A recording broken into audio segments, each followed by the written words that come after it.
Hallo Leute, heute wage ich mich an Thüringer Klöße und ich möchte euch noch ein paar Tipps geben, damit sie auch mit Sicherheit gelingen.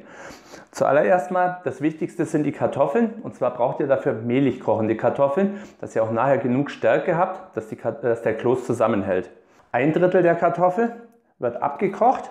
Ich mache hier schon mal einen Topf rein, auch nicht zu klein schneiden, wie gesagt, dass sie eben nicht so stark auslaugen. Bei 9 Kartoffeln sind das 3 Stück. Gut. Die werde ich jetzt mal abkochen. Da kommt noch etwas Salz mit rein. Und die brauchen ungefähr 25 Minuten. Ihr solltet auch darauf achten, dass ihr die geschälten Kartoffeln nicht allzu lange im Wasser liegen lasst, denn sonst kann es passieren, dass die eben auch stärker auslaugen. Gerade wenn ihr die am Vortag schon schält, dann fehlt euch nachher eben auch der Stärkegehalt für die Klöße. Die anderen 2 Drittel Kartoffel werden gerieben. Dafür habe ich meine Küchenmaschine. Und zwar gibt es da extra so einen Reibeaufsatz. Man kann das auch mit einer Handreibe machen, aber ich mache es mir ein bisschen einfacher und nehme die Reibe. Mit dem Reiben warte ich jetzt aber noch einen kleinen Moment, bis meine Kartoffeln fertig sind. Ansonsten kann es passieren, dass die Masse braun wird, wie man das von Kartoffeln kennt. Falls ihr größere Mengen macht, holt so ein Päckchen Kartoffelweiß und macht das mit rein. Dann kann da eben nichts braun werden. Aber bei der kleinen Menge brauche ich kein Kartoffelweiß. Wie gesagt, ich verarbeite das erst, wenn die Kartoffeln fast gar sind, und dadurch können die gar nicht erst braun werden. Die gekochten Kartoffeln brauchen nicht mehr allzu lang, deswegen kann ich jetzt meine rohen Kartoffeln durchlassen.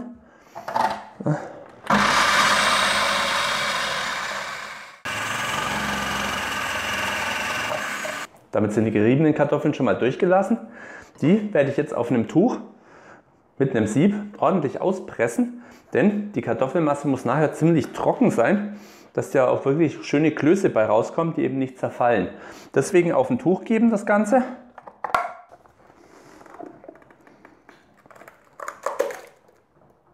Und dann mit dem Tuch auspressen. Und darauf achten, dass ihr die Flüssigkeit auffangt, denn das setzt sich nachher gleich die Stärke ab und die brauchen wir wieder für unsere Klöße. So, und jetzt geht es ans Auspressen.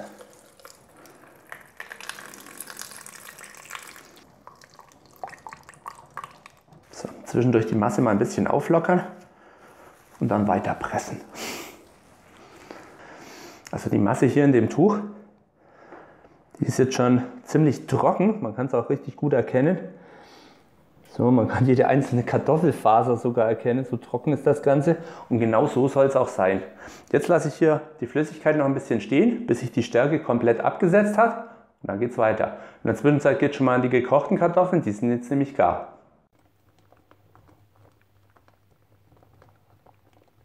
Die Kartoffeln lasse ich jetzt auch gleich noch auf der heißen Herdplatte ein klein wenig ausdampfen, weil so wenig Feuchtigkeit wie möglich.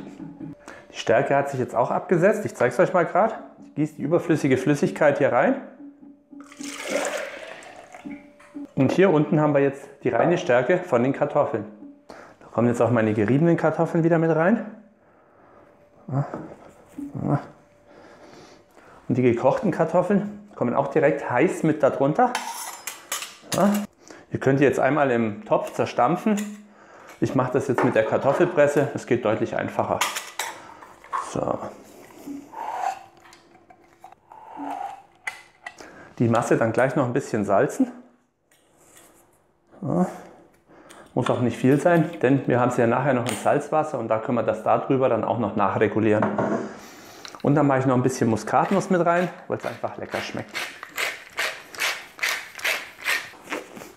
Und die Masse jetzt ganz zügig zu einem glatten Teig verkneten, verschlagen, verarbeiten, dass der Knödel eben eine richtig schöne Bindung bekommt und die Stärke dann auch richtig schön bindet.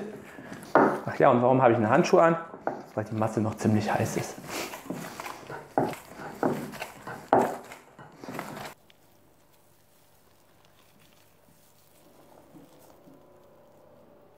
Gut, damit ist die Masse schon mal fertig. Zumindest fürs Erste.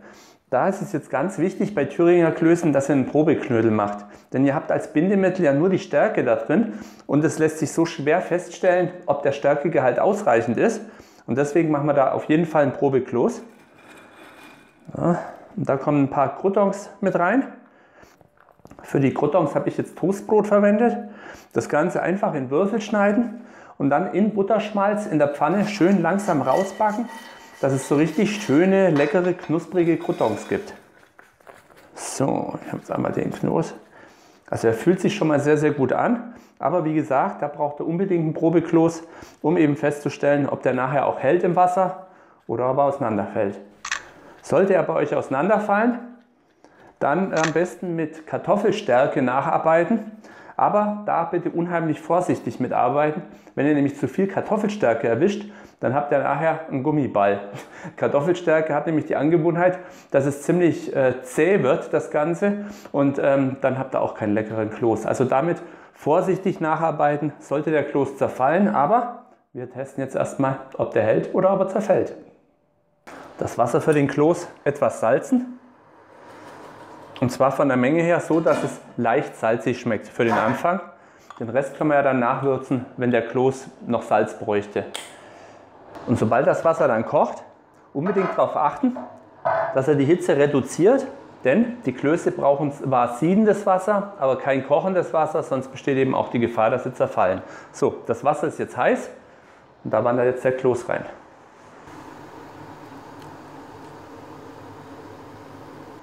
Und den lasse ich jetzt für 10 Minuten hier drin ziehen, gar ziehen und dann gucken wir, ob er noch ganz ist oder ob er sich schon aufgelöst hat. So, ich habe meinen Probekloß jetzt 10 Minuten köcheln lassen und er ist noch ganz. Das ist wie so ein kleines Erfolgserlebnis. Und für alle, die jetzt sagen, gut, der ist Koch, der muss das können, das hängt nicht unbedingt nur vom Koch ab, sondern das hängt auch von der Kartoffel ab. Selbst mehlig kochende Kartoffeln haben einen unterschiedlich hohen Stärkegehalt und wenn der zu niedrig ist, zerfällt der Kloß. Deswegen unbedingt jedes Mal einen Probekloß machen. So, dann fassen wir das Ganze nochmal zusammen. Also ihr braucht mehlig kochende Kartoffeln.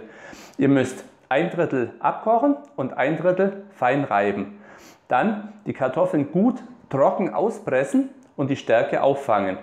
Dann das Ganze zu einer Masse zusammenkneten und mit Salz und auf Wunsch mit Muskatnuss würzen und dann mit so ein paar Croutons füllen. Die sorgen dafür, dass er innen schön locker bleibt und außen eben wie so ein Kloß sein muss, ein bisschen wie ein Kloß. Zäh, zäh ist das falsche Wort. Fluffig. Ich nenne ihn fluffig. Und dann in nicht mehr kochendes, also nur in siedendes Wasser geben und da drin gar kochen.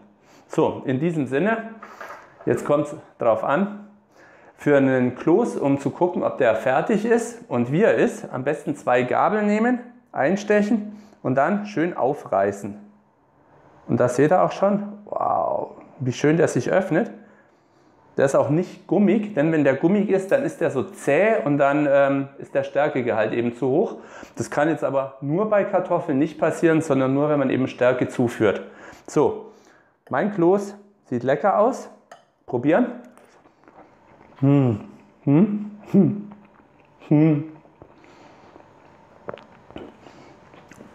Da noch eine ordentliche Soße mit dabei. Herrlich.